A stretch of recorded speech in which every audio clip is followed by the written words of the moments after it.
morning. Oh, louder than that. Good morning. Good morning. There we go. Thank you. Thank you all for being here, and welcome to our 9th annual National Crime Victims' Rights Week recognition ceremony. We are happy to talk about our theme this year, which is honoring our past and creating hope for the future. We have come a long way since Ronald Reagan signed the Crime Victims' Rights Bill in 1984 and brought about change and recognition of victims' rights. We've come a long way.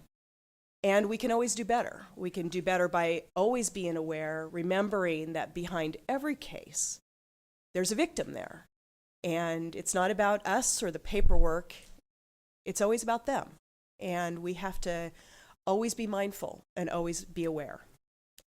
I want to make some acknowledgments and some thank yous to start off. First NorCal Credit Union, a new partner, provided all of our refreshments today, so that was really very kind of them.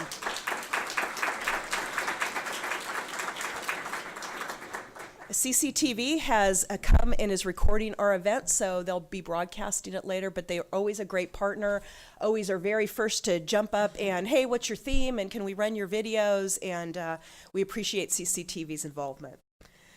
I want to thank our victim witness staff that, you see today and you see this event, but what they do to not only provide support to victims, they're always aware, they're always the one on the front lines, even when we forget or we're not aware, they're always out there doing the work. And to not only this event, but the donation drives. And we had some new partners this year that we provided donations for. All of our office got involved, the different floors were involved, the different branches, and so we provided for COPE, Permanent Connections, Opportunity Junction, CORE, which is kind of near and dear to my heart, our homeless program in the county, Richmond High School Parenting Program, and Crossroads High School. So we enjoy doing that work, but it is victim witness staff that make it all happen. I want to thank Cesar Contreras. He does our artwork, and it is beautiful every year, so thank you so much, Cesar. Take a look at your program, all the details, that's all Cesar.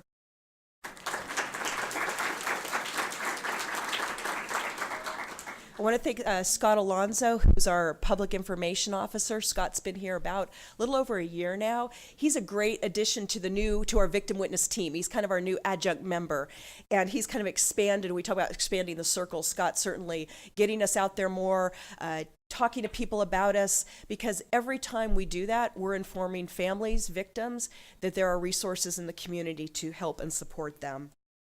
I want to thank Shannon Mahoney. I'll talk a little bit about Shannon later, but Shannon does the work of about a dozen people plus. So thank you to Shannon for all the work that she does. So I want to say thank you to some of those in attendance. Thank you all for being here. This is a packed crowd, and I love to see everyone, the friends, the family who are coming to support.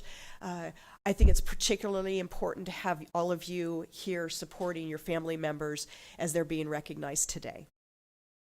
I want to thank Chief Tom Hansen from Brentwood PD for being here, Todd Palaci, our Chief Probation Officer, Chief Brian Hill from Pleasant Hill. Again, Chief, thank you so much for being here and supporting the program. Cora Young is here from Senator Mike Thompson's office. Thank you, Cora. I know you're over here and is come and recognizing our award recipients today also. It is our duty and our obligation as public servants to support victims of crime. We support all members of our community. We support those who are accused in the criminal justice system by upholding their rights, ethically upholding their rights. But it is our constitutional duty also to uphold the rights of victims. We can't forget, and we can't do a bad job. It's not an option. So I wanted to do a quote from Gandhi. Yes, Gandhi. "A small body of determined spirits fired by an unquenchable faith in the mission can alter the course of history." So each and every one of us have to remember what brought us here. The unquenchable faith in the mission to do this work. The future is bright and there is hope, and we have that unquenchable faith in the mission. This year's nominees and those being recognized epitomize these values of hope. Less caring about oneself, and more caring about others. And if you walked into work today, wherever you walked in, and it might have been driving down the road, and maybe you weren't in a very good mood, maybe you weren't feeling it, and you're walking up these stairs 4 flights, that's a lot. But walking up the stairs and your feet are kind of dragging, and you're going, okay, well, where's my inspiration? Where's my hope for the future? Read the bios. Read the statements that our DA, Dinah Becton, is going to talk about today, about these people, because that's all you need. This inspiration, people like Jesse Gregory, Detective Noonamaker, that's where you get it. That's where the inspiration comes from every day to do this work. These people have saved a life. They advocate for sexual assault victims. They work to prevent crime. They're reaching out to others. Their actions, not simply words. They are brave and they are courageous. They have a work ethic beyond the desk and beyond the job description. There's no other inspiration you need today than to read the program. When you accept a job in public service, it comes with obligations and responsibilities.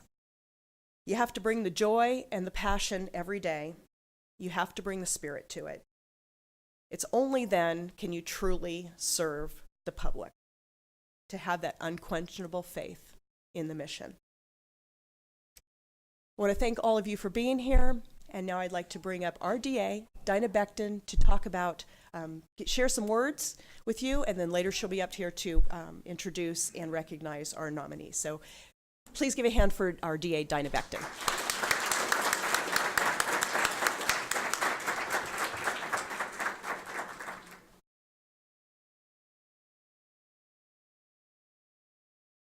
Good morning, or good afternoon. Well, no, still good morning. Huh? Good morning, everyone. And I'm going to be very brief because I do have the honor and the pleasure of introducing our amazing honorees in just a few moments. So what I'll do now is to just, first of all, welcome all of you for being here as we take this opportunity to honor those individuals who make a difference for victims of crime in Contra Costa County. I was thinking as I was standing in the back, one, about the theme, honoring our past and creating hope for the future. There's an educator by the name of Thomas Groom, and one of the things that Mr. Grooms talks about is that everything that has happened in our past shapes and informs who we are today. And then everything that we're doing today also shapes and informs who we are tomorrow. And so I want to thank all of those, first of all, who are dedicated in the Contra Costa County District Attorney's Office to helping and supporting victims of crime. First, for everything that you have done in the past, the things that you continue to do today, and then all of these things will shape and inform and make our office better as it continues to support victims of crime in the future. So thank you for everything that you do every day. And again, welcome to this wonderful ceremony where we have an opportunity to recognize and support some amazing heroes and sheroes right here in our own community. Thank you.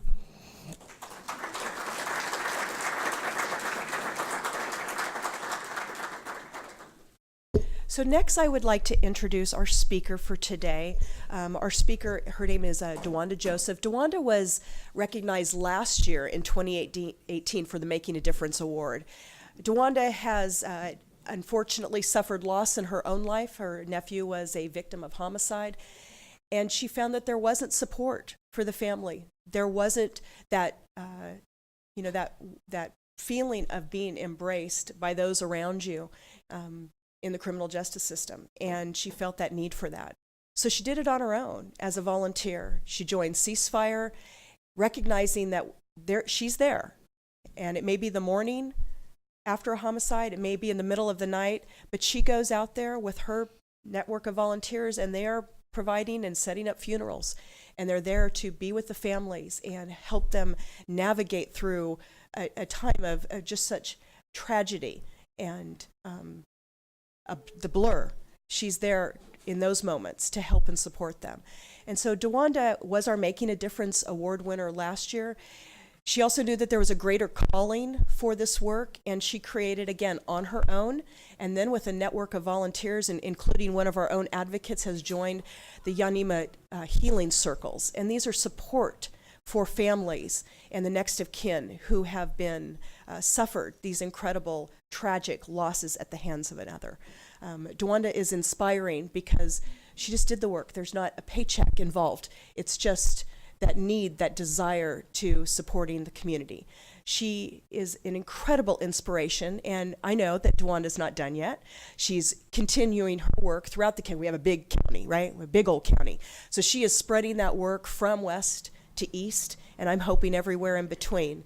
So Dwanda, Joseph, you are an inspiration to us. Please join us at the podium.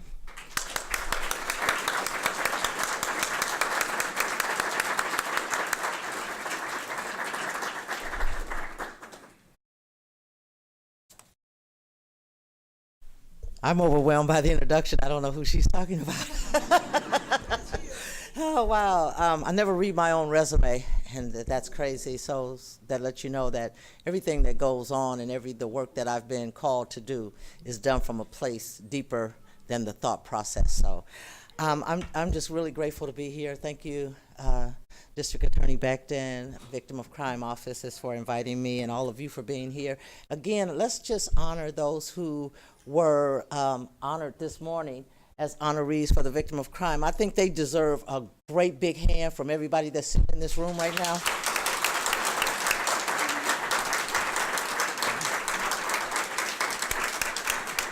I'm really excited. I just left Sacramento, Victim of Crime, Survivor Speaks. I just left there. Over 700 people were in a room last night, all of them surviving victims with a voice. There was a time when victims were silenced. They weren't allowed in courts. They only got compensation for things like being off of work. Today, they can get services for mental health services. Today, families can be relocated. Today, families can be protected. And as we go up into the Capitol today, we're looking for a new bill to be signed and an amendment made to the 2014 that says that now you can press out later to sign up for victims of violent crime, because right now is a current limit on the time that you can sign up for it. They're going to open that and extend it. I believe that's a good thing for us to do with this in our county today, because when families come in from being traumatized, it's really hard for them to even be focused and clear enough to make an application process within that 3-year frame. The people that we meet with, the majority of them, we meet them at the onset, and it takes up to a year or more of telephone calls and constant contact before somebody decides they want to show up to our support group. And that's what I do. I text and I call at least once a week to make sure that they know someone out there is waiting to receive them. Someone is waiting to hear from them.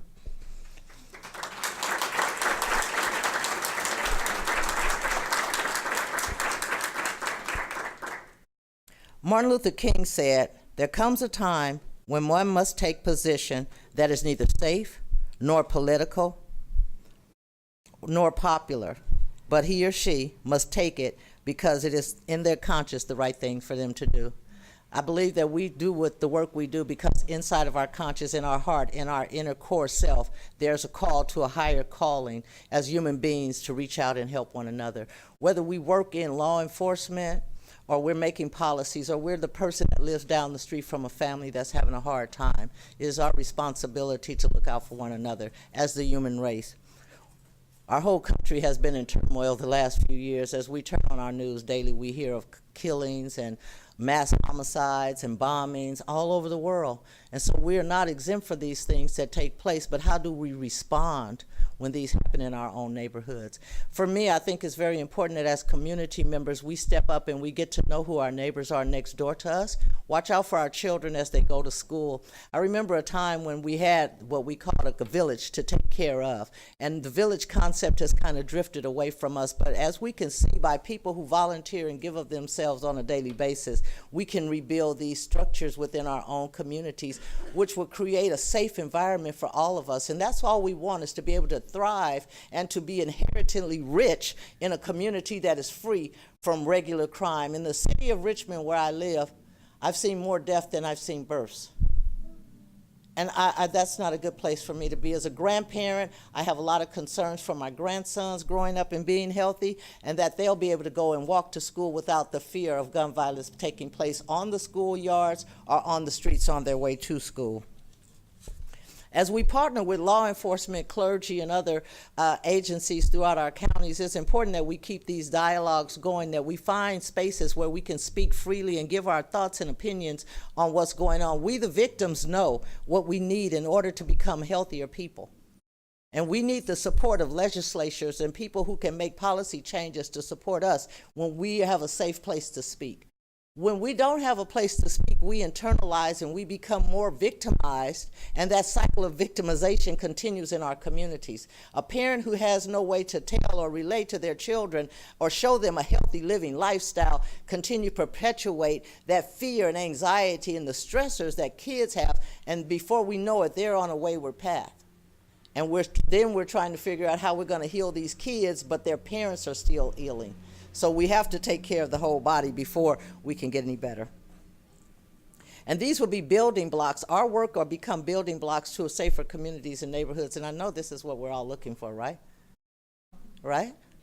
Yeah. I want to be safe. I want to be able to go to the mall and not have to worry about somebody shooting or robbing at a mall. That happens to us all the time around here now. It's like we're not exempt, and things are happening so rapidly. By the time we get past one incident, there's another one. I don't watch the news anymore because they keep coming so fast. It doesn't give myself time to regulate. And we need to regulate. We need to practice more self-care, have places available for us to sit and speak to one another. I don't see people who look like you sitting in my community very often. So for me to be here today, this is really grand, because we have to get past who looks different from us and look past the outer and see the inner of a person. And then we can get back to the human kindness that should be practiced in our communities. I am way off script here. I wrote a whole paper, but that's okay. I'm going to try to keep flowing with this. Maybe I'll get back on track. This morning, when I got ready to come up here, I talked to a few of the parents and the family members that were there at the Survivor Speak conference. It's just really amazing the strength that I saw and the resiliency that I see from the parents who have lost their loved ones, their sons and daughters. There's not exempt on daughters these days, lost their sons and daughters to gun violence. And as they shared their story, as we listened to them talk about the work that they're doing in their own neighborhoods, there have been trauma centers that have been established throughout the state of California. Those are things that we need in our communities to help combat the illness, the mental illness, and the suffering that most families are carrying after the gun violence act. So this is what I work with in my community.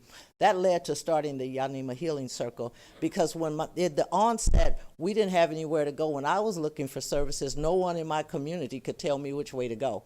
So I had to search out services, and at that time, everybody who around me was spiraling out of control. It's a scary situation to watch.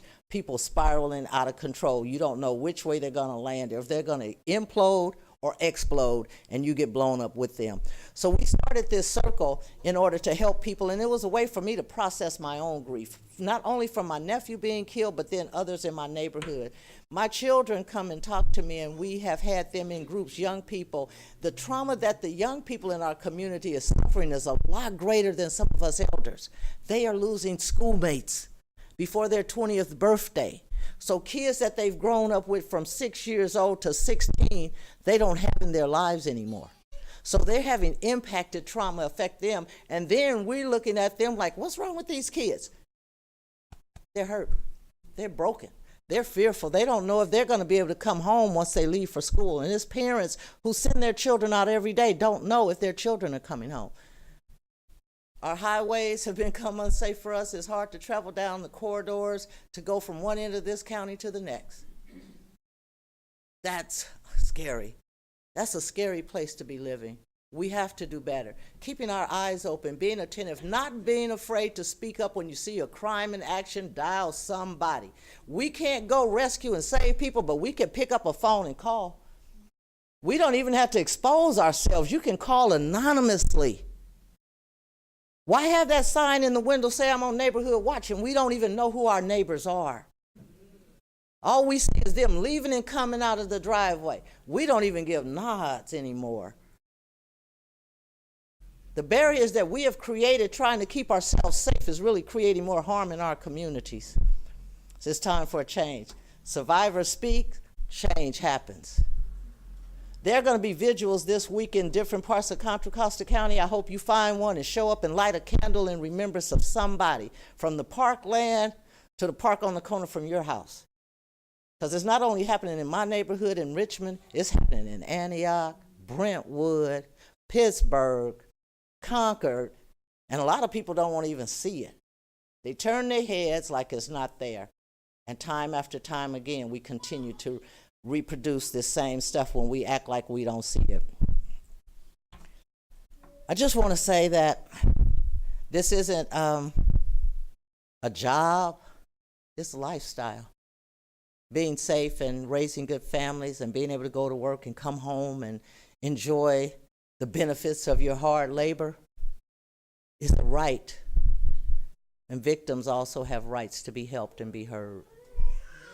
So if we're going to do better in this community, it's going to take more than me to do this. It's going to take more than the people that we honor today. It takes a committed effort by everyone, and sometimes the sacrifices are great. We get up in the middle of the night when no one wants to get up.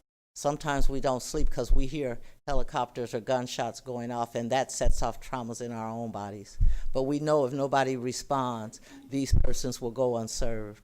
I want to thank my cohort, Beverly Dukes, back there, who works with me. She comes out to the Yanima Healing Circle.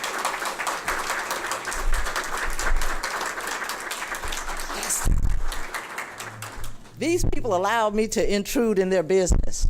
And I really intruded. I just kind of intersected and kept intervening and showing up until they finally like, okay, she's cool. She's a partner now. So they gave me a pass, and I'm really grateful for that. Sometimes we go into our governmental agencies and we just don't get that welcome. So we have to keep going back and keep showing up until we're able to get in and build some relationships. Relationship building, I believe, is the core of anything that we're doing in our community to build relationships with one another. So I'm really grateful, because Beverly didn't know who I was, and I'd be out there and I grab a victim and I walk them into her office and I sit there, give me some applications, I'm going out in the community and I'm going to make sure everybody who needs this service sees you.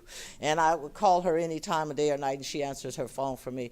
I think D.A. Becton, for the Community Academy they recently had, the first academy that they had this year that I was a part of. Thank you for initiating all the new plans that are coming down the pipeline. Thank you for standing up for victims' rights and also incarceration, jail, and justice reform. Help me, somebody. Y'all know, don't y'all know? See, y'all don't even know. Y'all better get up and get. The kids say stay woke. Do you guys know what's going on out there? Stay woke. You got to know what's going on. But we're thankful for all these new things that they're bringing into our county, thankful for the new life that is being breathed in. Yesterday is over. The history is good to draw from, but we don't have to keep living in history because things have changed today. We're in the age of technology. Things are moving really quickly. So let's move from the past into the future and help our victims to be healthier people so we can raise a healthy generation of children. So one day we can sit back and this young man right here be a college graduate going on and being able to carry that message forward to his children. Thank you guys for having me here today. Thank you, thank you, thank you. I'm gonna drink the water. Thank you. Thank you, thank you. Thank you, Ms. Joseph. That was wonderful. Great message. So I'd like to bring up Shannon Mahoney and just very, very briefly, wanted you to know a little bit about Shannon. So Shannon's local. She comes from this county. She went to Diablo Valley College, went to Chico State, and received her degree in psychology. And she also has a Master's of Arts degree in clinical psychology. No, that's wrong. Counseling psychology. Sorry, Shannon. Now I have it right. But what I wanted to say about Shannon is the mission that we have, it can't happen without victim witness, and it can't happen without Shannon. If you want to talk about hope for the future, it is Shannon Mahoney.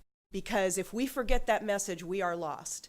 And Shannon's the one, with her people, with her group, the amazing staff of Victim Witness, that remind us that don't stop. Remind us every day of what this is all about. So Shannon Mahoney, you are our hope for the future. And I'm going to introduce Shannon at this time.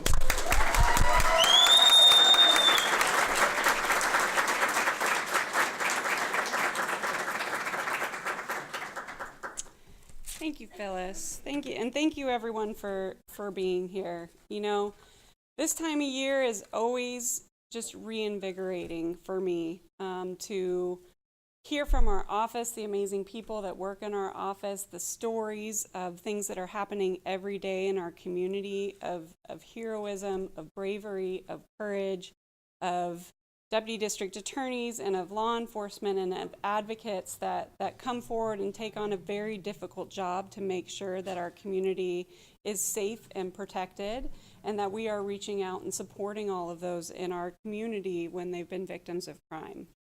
And looking at our theme for this year, you know, when I first saw it, I thought, wow, we have come so far. We've come so far in this county.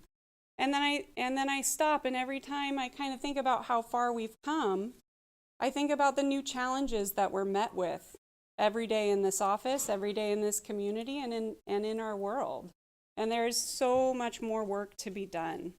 And I'm honored to work with the group of people that I get to work with. Our advocate staff is an amazing group of people. And I wanted to take a minute just to recognize them and have them stand up so that you can all see who they are that are advocating for crime victims in our community. So we have Cesar Contreras in the back.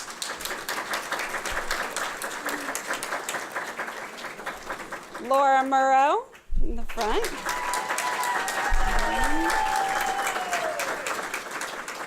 Yesenia Aguilar.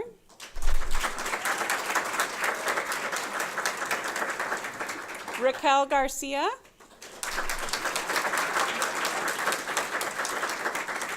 Isabel Cerna. She's out. Marlene Valenzuela. Chelsea Brandt. Ava Ahern. Anthony Harris. Elizabeth Torres. Heather Garcia. Jackie Vizcarrondo. Stephanie Grant. Sandra Gutierrez Benales. Over here. Ira Jenkins. Jasmine Rodriguez. Beverly Brown. In the back. Natisha Bryson. Glenn Bivens. Sharon Plyler. Erica Germany. And last but not least, our fearless leader of our victim witness program, Phyllis Redman.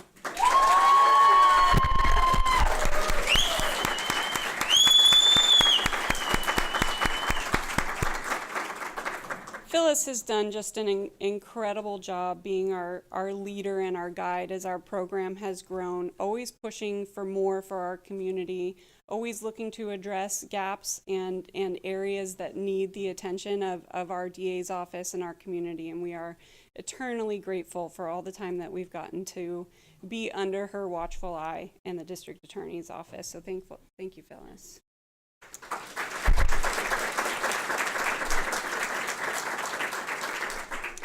And I just wanted to add, thank you, DeWanda, for all of your insight and your wisdom. One of the things that we find in this work is that we are dependent on our community. We are dependent on our attorneys, on our law enforcement, on our advocates, our community partners, and our survivors. And this really is a call to action, and we have to rise to that challenge to keep making sure that we are coming together to be a voice for our community, to be a voice for our survivors. So thank you all for being here today and for what you do every day for our community.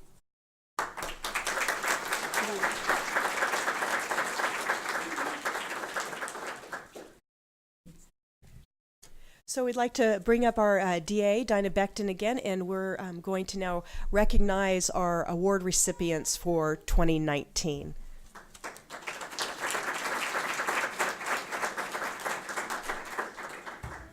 Thank you. I want to thank Shannon for her remarks and, of course, everything that she does every day to lead an incredible team.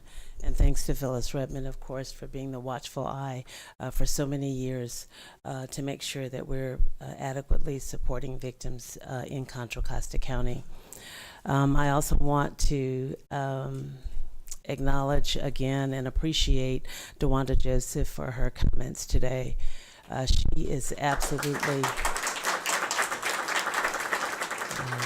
an amazing advocate in our community. And I think what she reminds us of today is that none of this work is done in isolation. It's always done in collaboration, and our community is a huge part of that collaboration. DeWanda is a person who, as you can hear in her voice, not only talks the talk, but she walks the walk. And I've just had the wonderful opportunity to know her, to be in the community with her on walks of ceasefire. And then I had the special, wonderful opportunity to witness something that I didn't hear mentioned today, and that is that for her work in the community, she was also licensed in her faith community as a minister to and for the community. So thank you, DeWanda.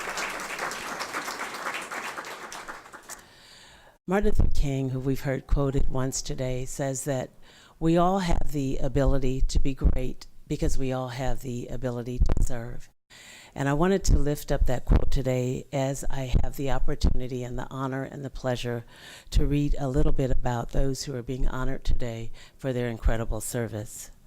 I'd ask for each person as I call your name to come up and to remain in the front so that we can get a good picture of all of you and to totally recognize all of you before you have your seats.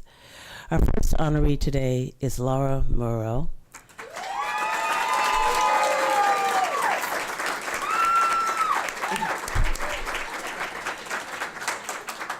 District Attorney Support Staff Victim Witness Program. Ms. Murrow graduated from Mount Diablo High School and attended Los Medanos College in Pittsburgh. She worked at UPS for 16 years and became a manager at the Alamo location. She also worked at Long's Drugs, now CVS, at the same time for many of those years. She began with Contra Costa County in the Community Services Bureau, serving low-income families and helping them to enroll in child care. She transitioned to a position created for her at the Brentwood Library as a bilingual clerk, helping Spanish-speaking families access the myriad of services in the library system. She was hired at the District Attorney's Office in 2016 as a senior clerk in the Victim Witness Assistance Program, where she supports the advocates and assists victims. Ms. Murrow's role continues to grow within the Victim Witness Program due to her initiative and incredible work ethic. She was part of the Victim Witness team who supported the multi-agency Golden Dragon investigation, working with victims, and she still maintains contact with them several years later. Ms. Murrow was taught by her father to work hard and fight for what she believes in, and she finds it most satisfying to work hard helping others. She is an asset to the District Attorney's Office, a place that she calls home. Thank you.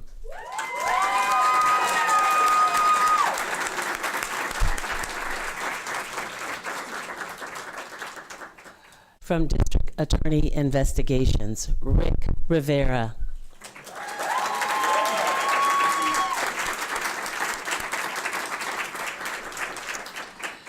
Senior Inspector Rick Rivera began his law enforcement career at the Concord Police Department as an intern, a community services officer, and a patrol officer.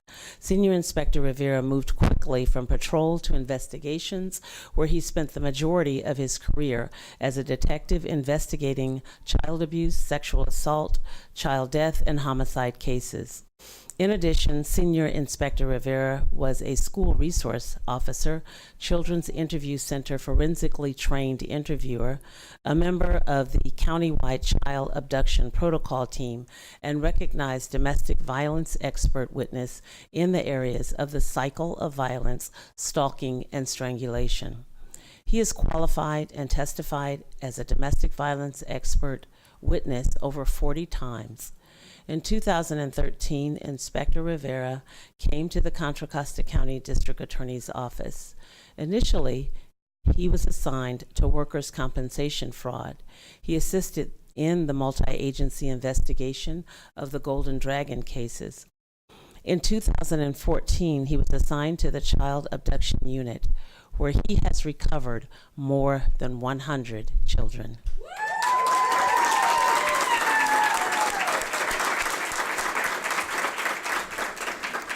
He is a member of the Internet Crimes Against Children Task Force. Senior Inspector Rivera is also working to become a certified polygraph examiner. Senior Inspector Rivera is being recognized for always going beyond his job duties to pursue justice for victims of violent crime. Thank you.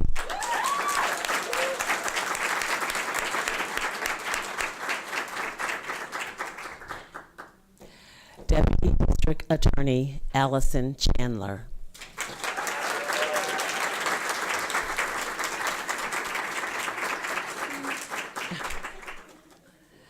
Originally from Texas, Allison Chandler graduated from the University of Texas, Austin, with a liberal arts double major in history and philosophy. She received her law degree from the University of San Francisco School of Law, and California became her second home. From law school, Ms. Chandler was hired at the Contra Costa County District Attorney's Office.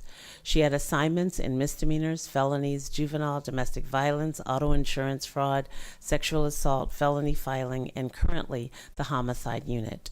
District Attorney Allison Chandler was nominated this year for her work with the families in her homicide cases, where she recognizes that the connection she builds with surviving family members support the successful prosecution of the cases and build relationships within the community. In addition, she teaches the advanced level sexual assault class to detectives. She runs the JFK Law School Moot Court program, where she previously taught evidence for 3 years, and she serves on the California Governor's Office of Emergency Services Sexual Assault Board. DDA Chandler also enjoys time with family and loves being a soccer mom. Thank you.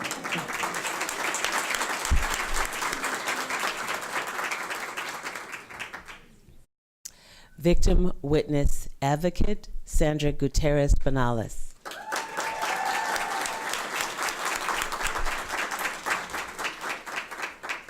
Sandra Gutierrez Banales has lived in the city of Richmond for over 25 years, and she has a passion for West County and the people there. She attended Contra Costa College with an emphasis in child development. Ms. Gutierrez Banales has worked as an advocacy professional for 19 years. She began by volunteering at her church's resource center, assisting Spanish-speaking parishioners who were victims of crime. She wanted to advocate for those who did not have a voice in the community. She volunteered for Contra Costa County Interfaith Services, where she lobbied politicians and groups for services, housing, and public safety for vulnerable populations. She also worked for First Five Community Engagement Program for 5 years, for STAND, for Families Free from Violence, and for Community Violence Solutions for the past 10 years. In 2016, Ms. Gutierrez Banales was hired as a victim witness advocate at the Contra Costa County District Attorney's Office. She is being recognized for her dedicated advocacy to West County crime victims, particularly the Spanish-speaking population. She finds the work incredibly rewarding every day when she is able to help someone understand the criminal justice system, connect them to resources, and to give them a voice. Thank you.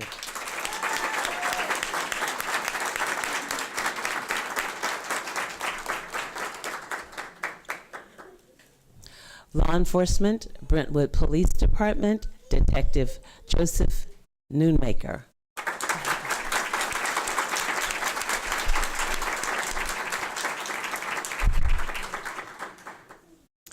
Detective Noonmaker began his law enforcement career in Fairfax, Virginia, where he was a police officer for 5 years. He was a field training officer and Spanish translator for Fairfax Police Department as well.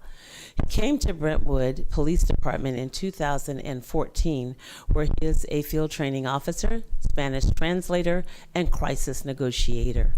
In addition, he reactivated the BPD mountain bike program, a proactive community outreach and enforcement program. Detective Noonmaker is currently a general crimes detective with a focus on domestic violence, sexual assault, and child abuse cases.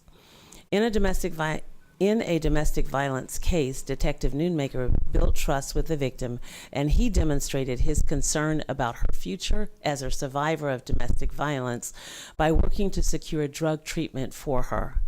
He is being recognized for his efforts to support a domestic violence victim, not only throughout the criminal justice process, but also in the process of healing in the aftermath of crime.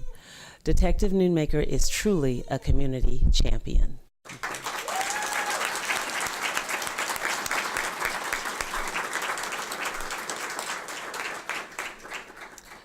From probation, Nancy Canoyer.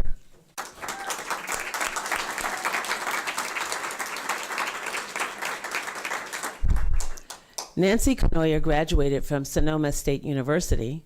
When she first graduated, her career took an unexpected turn, and she landed in the cell phone industry for many years. She values that experience because it taught her that if something is not right, speak up. She knew she had a different calling, so she went back to school and earned her master's degree in clinical psychology. During graduate school, she worked as a temporary employee at Juvenile Hall because the hours were flexible. She found the work that she was meant to do and began her career as a deputy probation officer in Contra Costa County. She worked in the juvenile division as part of the mentally ill offender program and the youth offender treatment program. For the past 4 years, Ms. Canoyer has been a DPO in general adult supervision. She's being recognized for her work in the area of victim restitution. While the work can be complex and frustrating and the system does not always function smoothly, Ms. Canoyer is committed to finding the information on behalf of victims and holding defendants accountable for those losses. She wants to be part of the solution and fix the system. On behalf of victims, the DA's office is grateful for her efforts and her commitment to the community. Thank you.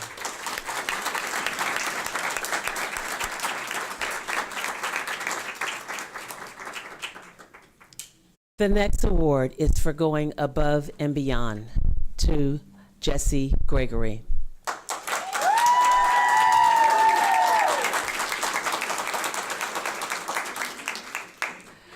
On December 17th, 2017, Jesse Gregory was driving his UPS truck in Concord. He had stopped to deliver some packages at a local business when he saw a recreational vehicle with smoke billowing out of it. Mr. Gregory heard people shouting and screaming, so he ran across the street to assist them. One individual started to spray the RV with water, and 2 people tried to go inside but immediately exited. When he learned that someone was trapped inside the RV, Jesse Gregory went inside and found the unconscious victim, pulling him to safety. This fire was a result of a heinous act of arson, and without Jesse Gregory's swift, heroic action that day, the victim may not have survived. Mr. Gregory acted from an instinct to help another human being. He's being recognized for his selfless bravery, which saved the life of a crime victim. Thank you.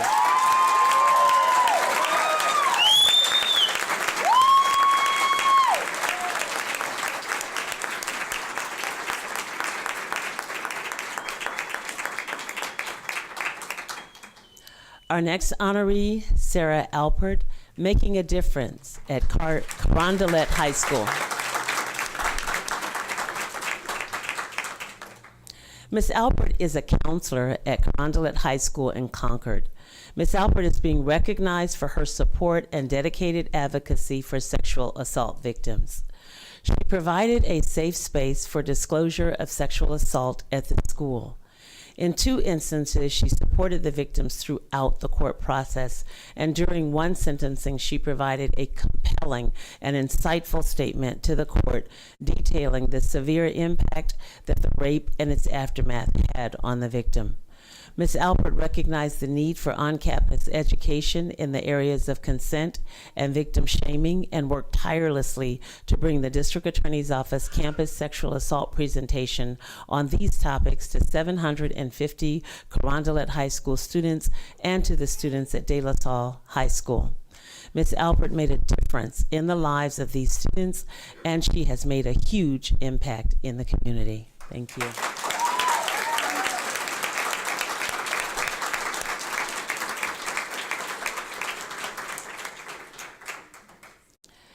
And now, last but certainly not least, our Special Courage Award. It goes to Julian Marlang.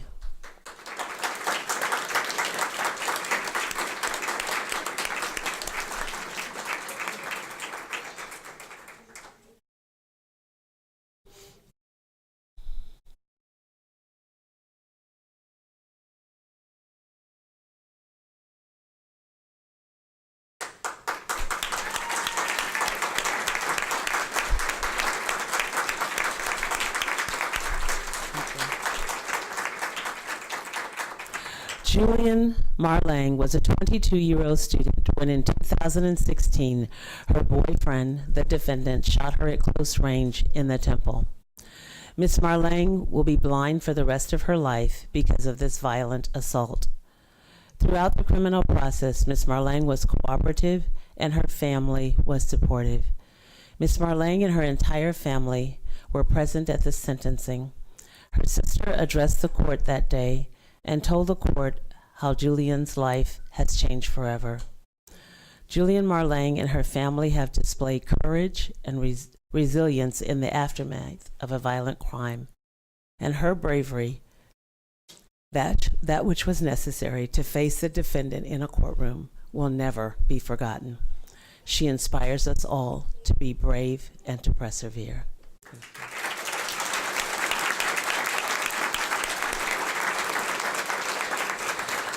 Ladies and gentlemen, our 2019 honorees. Thank you.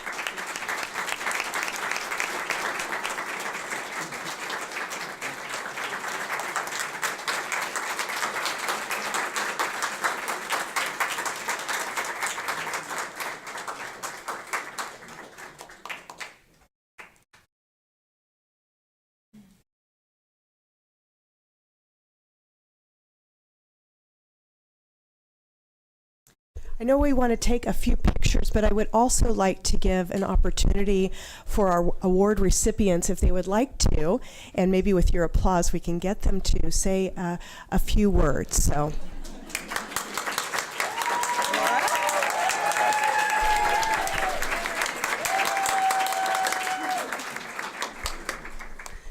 Wasn't prepared for this, but just want to say thank you. I'm very humbled by the recognition. I don't see this as a job. I see it as an honor trying to help victims of crime. And to my manager and our supervisor, Shannon and Phyllis, you lead by example. And to all my co-workers, I do what I do because I want to help you all as you help me. And I see this as a team effort. Without you, any of you, none of this is possible. Again, I'm very humbled and honored to stand before you. I appreciate it, and thank you all very much, and to my family for being so supportive, my parents for instilling such a strong work ethic that as long as you put your mind to it, nothing is impossible. As long as you put your heart into it, you can accomplish anything. Thank you.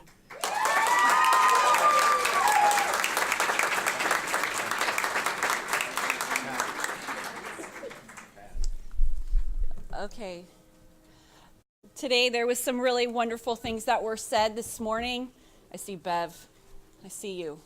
I see you. Candace Anderson said something this morning that was really important over at the Board of Supervisors. And she said that that every crime, we're all victims of every crime. That there's not a victimless crime. And in the community, as a community, we experience crime on a day in and day out basis, and it is forever a fight. It will be forever a fight.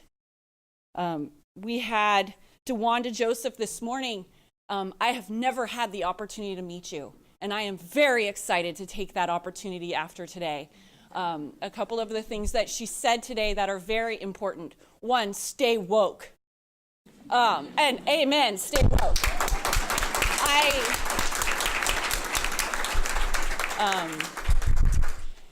And another thing that she said was, it used to be a village. But when I heard Shannon say every victim advocate's name in here, I've worked with every single one of you over the years that you've come here. We are a village, and we're a tribe. Investigators, prosecutors, and community servants alike. We are a village. We're gonna stay that tribe, and we're gonna work with you, DeWanda. Thank you, Phyllis, for leading the way. I'm excited for your next chapter.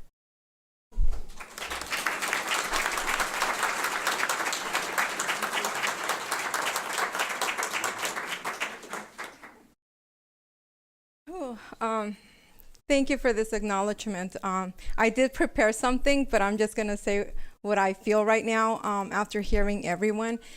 I feel so honorable, so lucky and blessed that I'm working here doing what I love with the guidance of Shannon and Phyllis and their passion.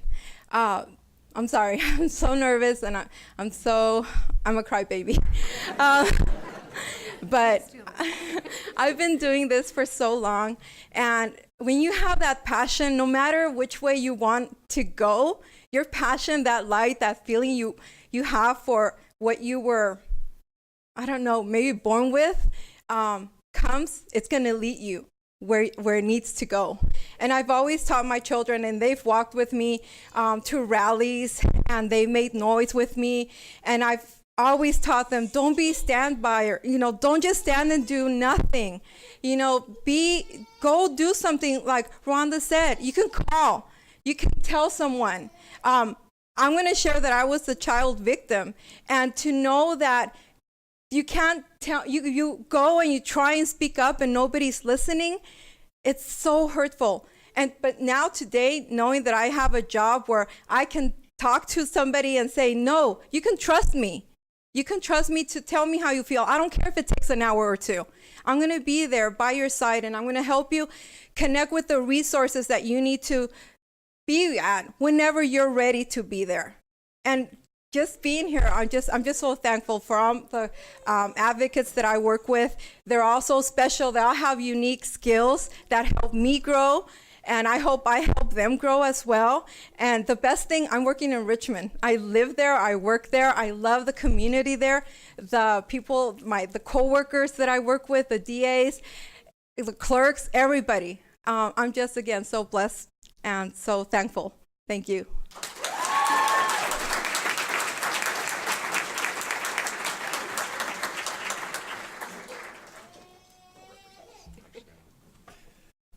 I also did not prepare and did not plan on speaking, but I just want to show my gratitude, express my gratitude for being recognized and really being among this group of people who have really stepped up and done their job far and beyond, and those who it wasn't even their job to do it stepped up to help their brother or sister. I don't know if it's a male or female in there, but help humankind.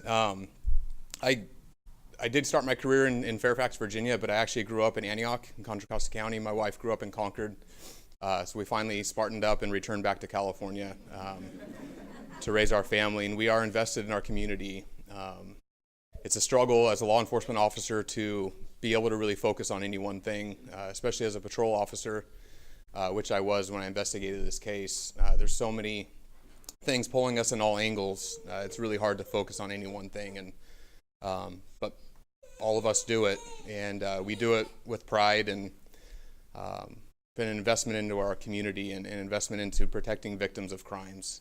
That's our job, is to protect people and property, and many of us do it well, and we appreciate the recognition and we love the support. Thank you.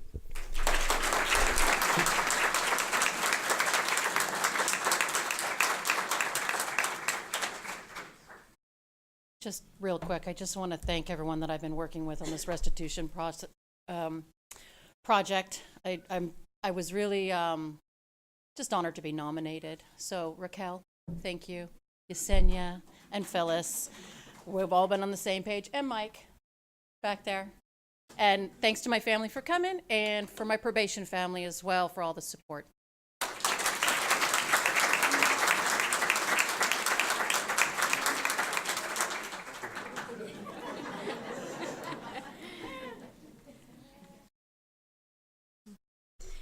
I just want to say how incredibly grateful that I am to be here. I love my job. I love my students. I feel like I have been very blessed to work with some very amazing people inside the school that I work at and now outside of the school that I work at. I'm here because I love my job, but because I work amongst young women who have a very strong, very, very brave voice. And so being given the blessed opportunity to walk alongside what I feel are some of the strongest people that I have had the pleasure to know. And I will forever be grateful for that opportunity. And I thank you so much for this. So, and all these people.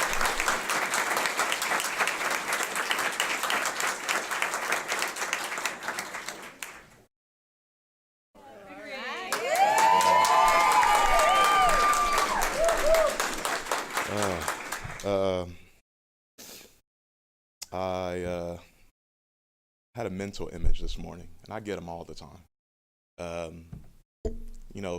Things that I kind of see in the future, just for today, like waking up, brush my teeth, take a shower, mental image. It's like something I could see happening.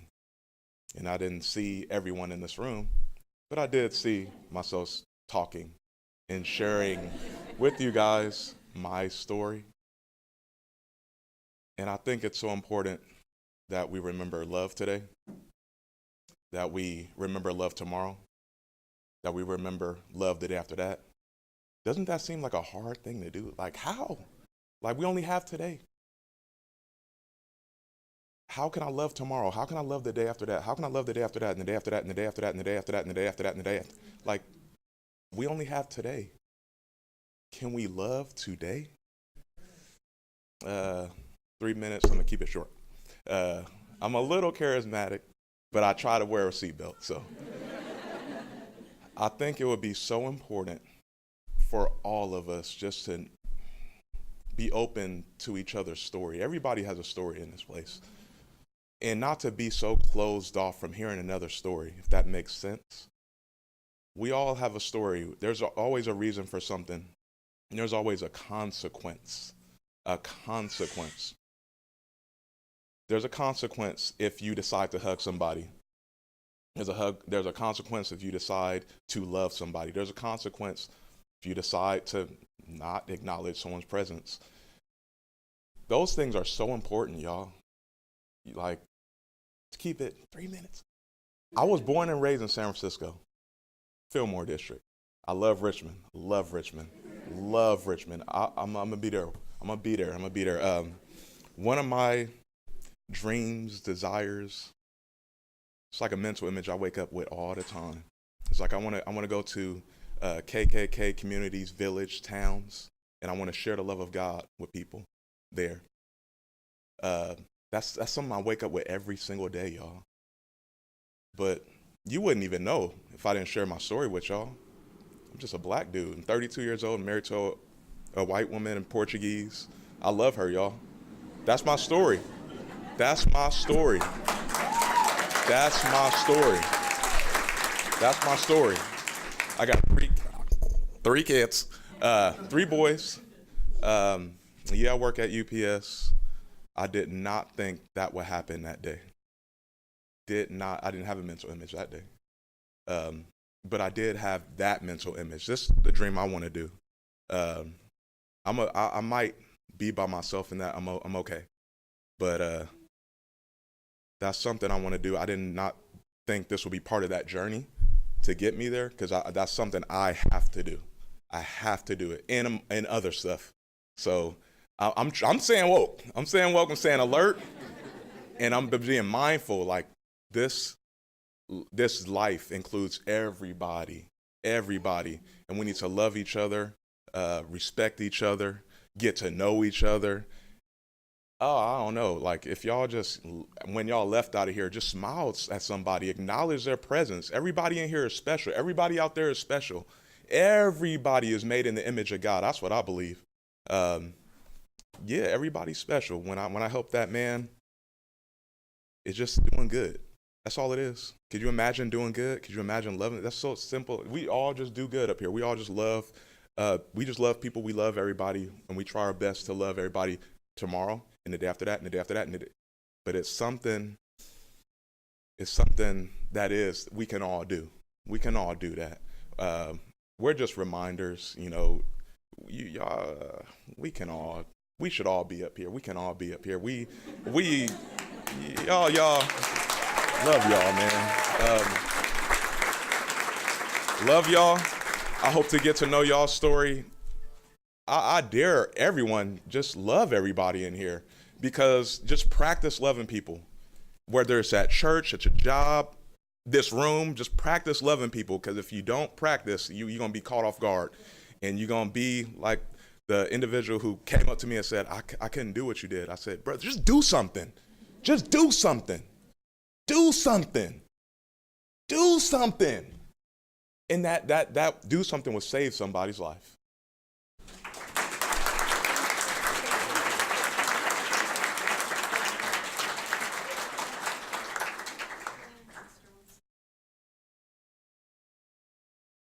We have another speaker this morning, so is it Rowena?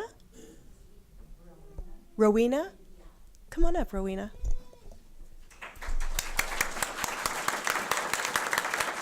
I'm going to let you introduce yourself. Okay. Hello, everyone. Boy, this is really difficult. I am the oldest sibling of Julianne Marling, and I'm speaking on behalf as a sister, because my sister is a victim of this crime.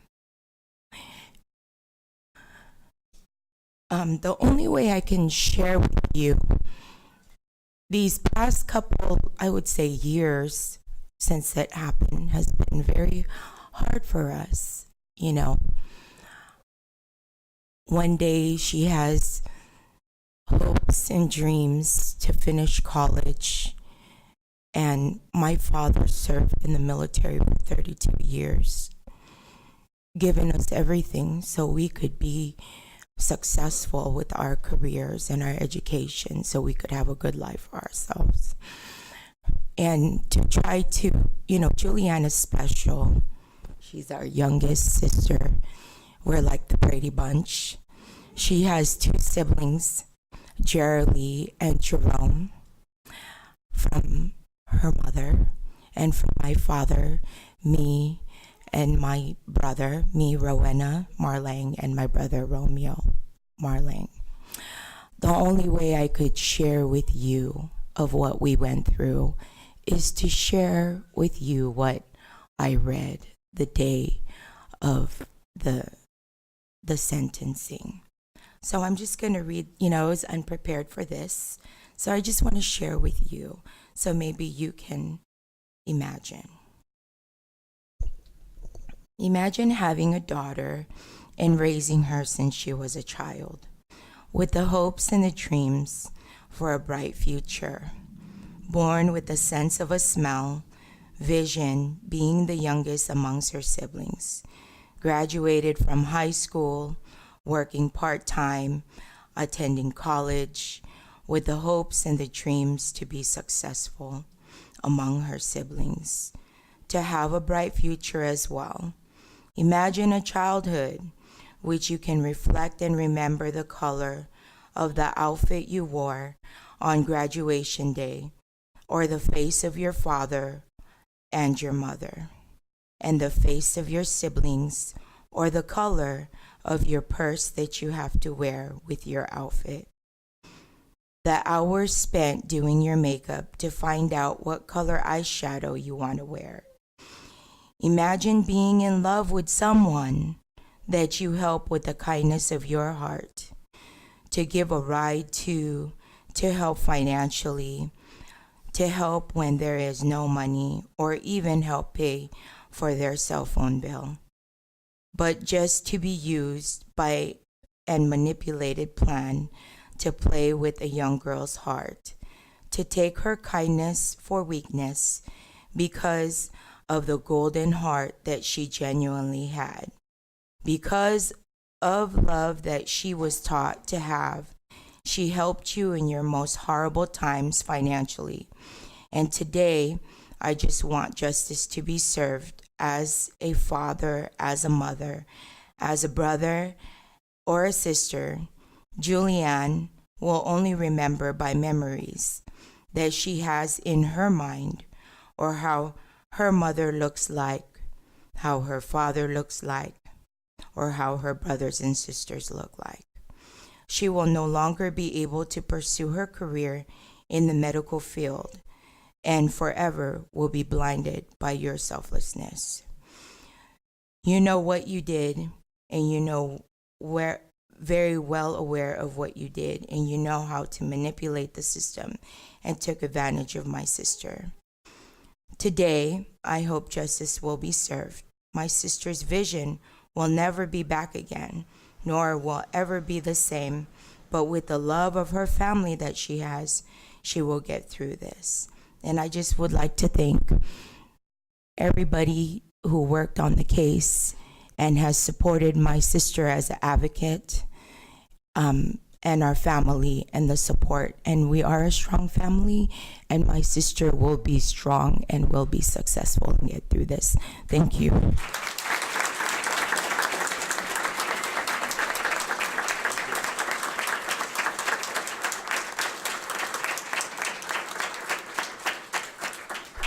So that concludes our presentation for today. I'd love our DA to come up. I know we want to take some photographs with our award recipients. There are refreshments in the back of the room. Please save me one cake pop. That's all I ask. But thank you all for coming today. It is a special day. I want to thank Stephanie Grant's mom, who is our resident photographer. Despite having a surgery recently, she came in and stepped up. So all I can say is, in the words of Dwanda Joseph, stay woke. Stay woke.